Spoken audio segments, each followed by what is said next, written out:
Welcome everybody to the Sunday interview. Now I know what you're thinking. It's Friday. Why are we watching the Sunday interview on Friday? Well, it's a special interview. That's all I can say. And as you can look behind me, we got a very special locker room. But with that said, I'm a very special person. But before we get started, I want to tell everybody about physical and mental fitness at 40 plus. Now, this book is changing lives all over the world. Marvin Constant, you may know him from the Marvin Constant Show. I know him from being the hardest hitting mofo to ever put on the pads at the University of Alabama. He wrote this book. He's changing lives. Go to 40plus.com, 40plusstrong.com, or go to Amazon and order your copy today. And Marvin will personally autograph your copy. So check it out and let's get started with the show.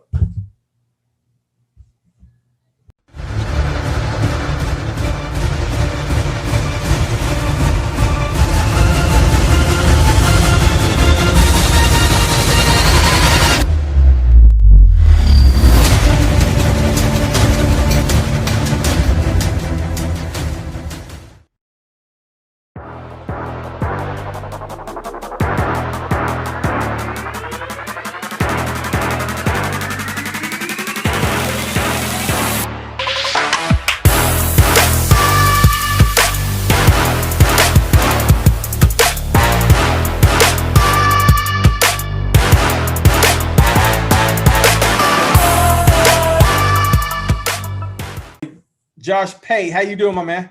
I'm good, brother. It's finally the end of the week, so there's actually a little bit of free time to breathe. Maybe like eat a banana, talk to people who don't work here, that sort of thing. I talked to somebody from my hometown. You left WLTZ, the affiliate for NBC in Columbus, Georgia, and you're now working for 24/7 Sports. So, how's that transition working out for you? Well, it's a jump a few rungs up the ladder, but it's been very rewarding, very fulfilling. It is, it's something that allows me to do what I would do for fun anyway. So I mean, it's one of those deals where if you figure out some which way in life to actually get someone to pay you for what you do for fun, that's kind of that sweet spot. You try and stay in that lane as long as you can. So it's a really first-class organization. It's just nice to work with a lot of professionals in the industry that you already love. That's cool. That's cool, man. And, the cool thing about like watching about you had a very good track record of picking winners. You had your off days, but usually 9 out of 10 times, 8 out of 10 times, I made some money off of you.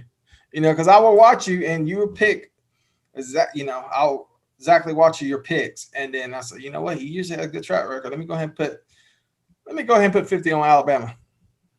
Or let me go ahead and put 50 on Mississippi State. So what got you into sports? I'd say being born. I mean, I've been around it. I remember sports as my first memories. My first memory of being a kid, is in my front yard. My other memory of being a kid was the 92, I want to say, national title game. It was Bama, actually. It was Bama Miami. And that's the first time I was ever allowed to stay up past my bedtime. That's probably why I remember it. But like my earliest memories are of that, of getting enrolled and playing baseball, of, getting my first tee and everything. So I've played it as long as I can remember. I've watched it as long as I can remember. And I've loved it as long as I can remember, which you would think go hand in hand, but it's not always the case. Not every kid who grows up playing sports actually loves it. Some of them are made to play it. Some of them play it just because they think they're supposed to. Some folks watch it because they think they're supposed to. Fortunately for me, I played it, watched it, and also happened to love it. So you said you played it. Did you ever get to the collegiate level? No, I didn't. I was stupid enough to tear my rotator cuff as a senior in high school, dunking on a goalpost with gloves on. And let me tell you, for those of you who have never dunked on a goalpost with gloves on, when you try and pull your body weight down, the stickiness and tackiness of the surface of that glove tends to stick on the goalpost.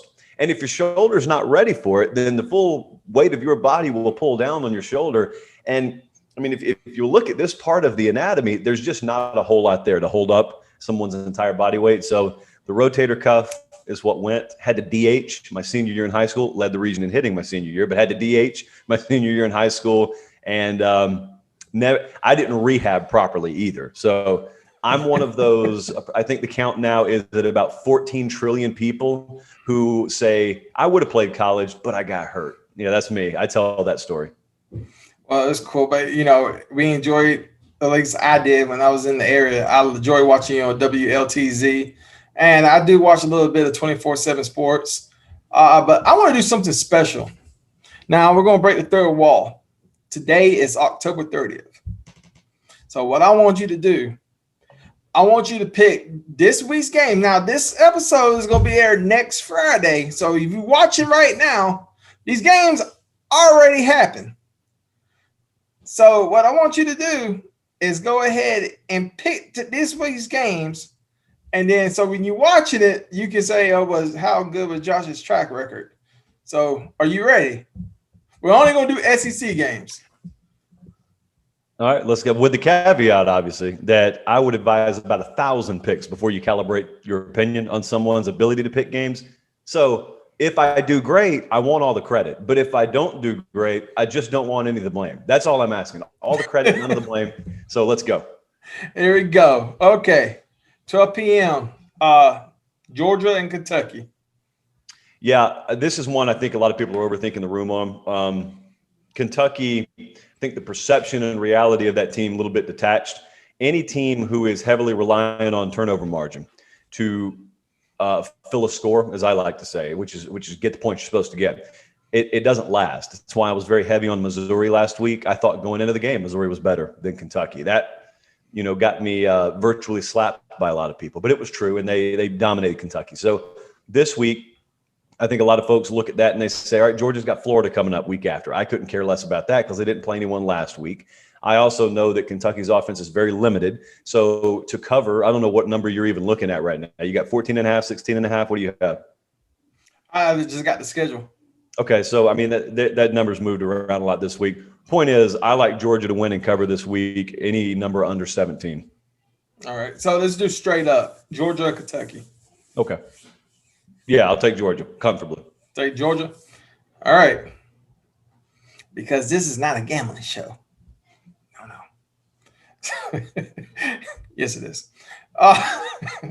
LSU at Auburn. Now, truth be told, I will go with the Taliban before I go for Auburn. So, but this is your ball. Who do you got?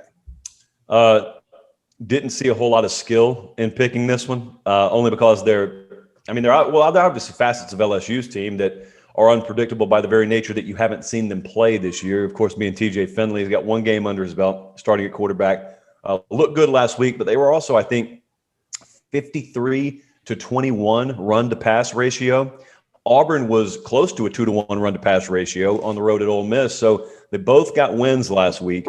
They both heavily tilted towards the run game. They already naturally do that against each other. Historically, I don't think this week will be any different.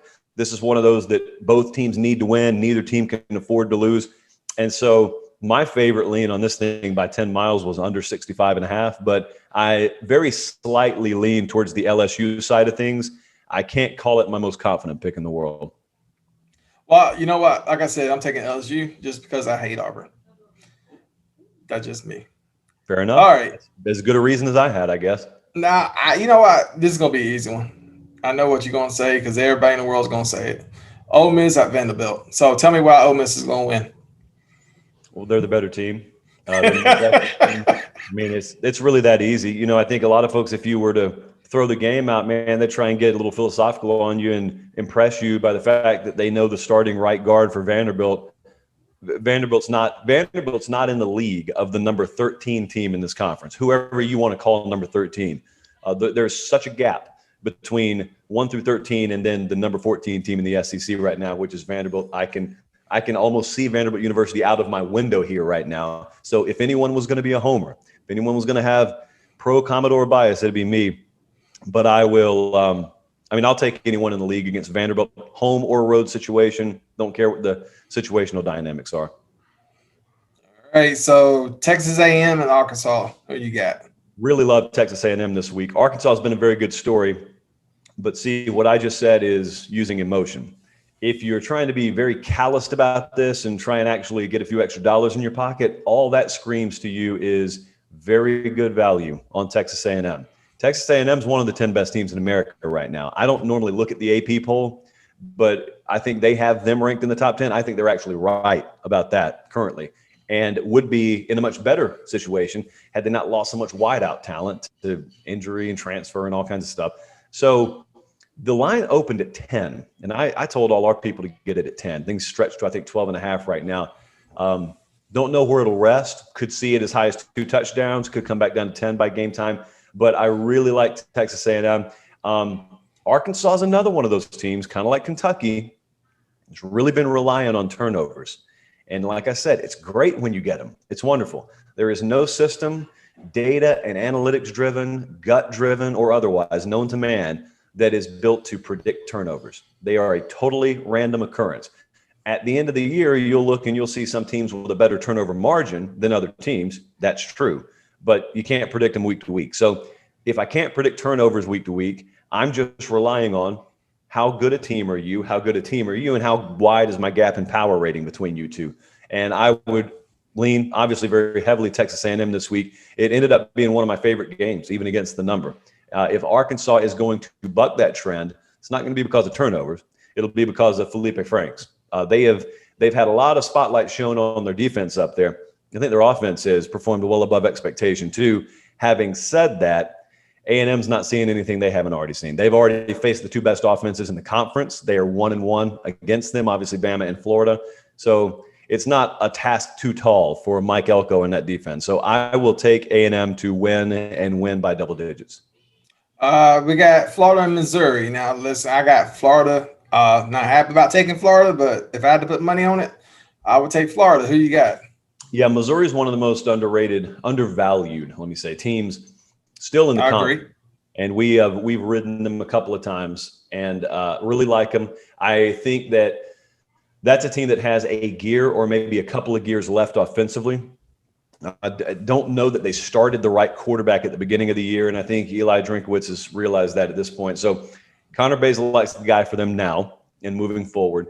And I liked what they did last week, thought they should have run it up more than they did on Kentucky. Having said that, you got a Florida situation where they've been off for 3 weeks, not planned, of course. I want to very much reiterate, it's not a situation where they've been practicing 3 weeks. They just got back on the practice field as we record Friday. They've been on it since Monday. So they had a lot of defensive situations to rectify. I don't know how much you do that over Zoom. I think you got to be on the field doing it the old-fashioned way. Having said that, Missouri, I don't know at this very moment is the offense most equipped to leverage that weakness against you. What they do force you to do is be very assignment sound. And that at least is something I hope that we see from Florida Saturday.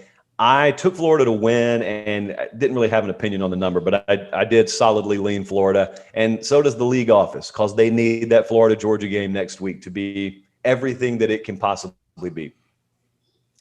Last one is the main event. Easy. Alabama and Mississippi State. Yeah, that's Bama. 100 times out of 100. I don't really enough said. I don't really enough need to go said.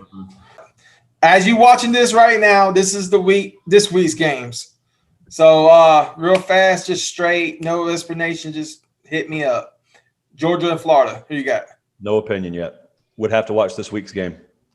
Okay, Mississippi State and Vanderbilt. Who is it? Mississippi State? And Vanderbilt. Yeah, MSU. Okay, Arkansas and Tennessee. Would also have to watch this week's. Tennessee. Give me Tennessee regardless, actually. All right, 10-4, Texas A&M and South Carolina. I'll go ahead and tell you right now I'm taking Texas A&M. Likewise, yeah. I didn't know this. When I was watching you in Columbus, Georgia, I didn't know you was a big professional wrestling fan. Of the past, yes. Okay. A couple years back, we had a mutual friend named Chad. Yep. Chad Dixon. To explain Chad was the ultimate professional wrestling. Everything in his life was professional wrestling. And we will argue over social media about professional wrestling because I'm the type of fan, I use his explanation a lot. I'm the type of fan to watch wrestling what it's portrayed to be. Chad was the type of person to watch wrestling what professional wrestling really is, a show. And just like these little fans that, they know the little lingo, the kayfabe and all that stuff, Chad was one of those guys. And we will argue relentlessly who's the best professional wrestler of all time. And this one argument, Josh, you may not remember this because you have a life. And so you probably don't remember. But this one argument, Chad was going off about Shawn Michaels being the greatest wrestler of all time, blah, blah, blah. And, of course, everybody knows Hulk Hogan is the greatest professional wrestler of all time. Well, everybody doesn't know that. I would say a lot of people think that, but I don't think everybody knows that. Well, today we're going to educate them and tell you why he's the greatest professional wrestler of all time. Multi-time world champion, well known. If you think professional wrestling, you think Hulk Hogan.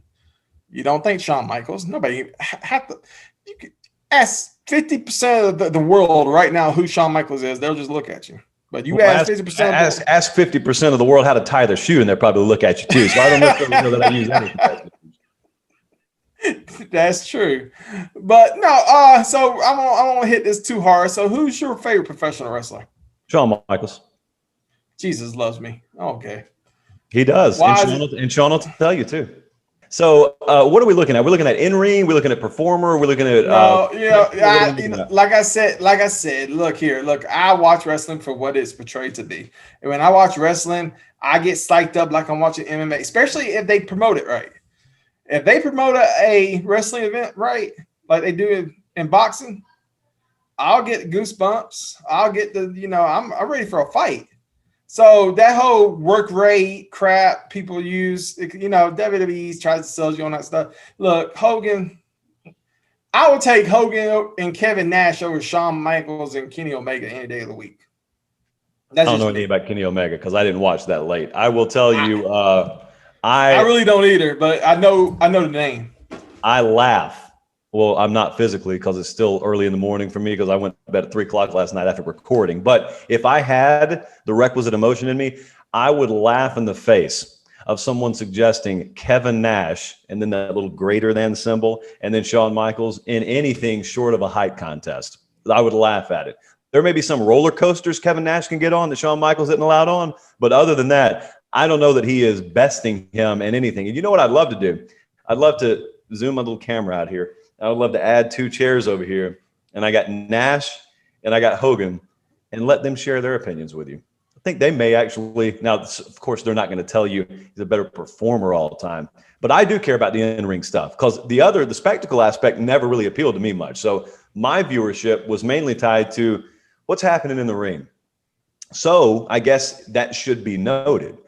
And as it relates to what happens in the ring, I never saw anyone do it better than Shawn Michaels. Well, see, in my personal opinion, I think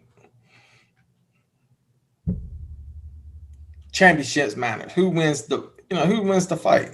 I mean, let's face it. Who's the greatest boxer of all time? We think Rocky Marciano. We think Floyd Mayweather. We think Sugar Ray Leonard. Why do we think they're the greatest boxers of all time? Because they won more championships. They won more fights. Same thing with Hogan. If you want to go down to it, who won more fights? Well, let's also who has more championship? Let's also how many times did Marciano or Foreman or Ali, who was left out, how many times did they walk to the ring knowing the outcome of the forthcoming match? Hey, we're talking professional wrestling. I'm just using that as I watch it. Like I said, I watch it for what it's portrayed to be.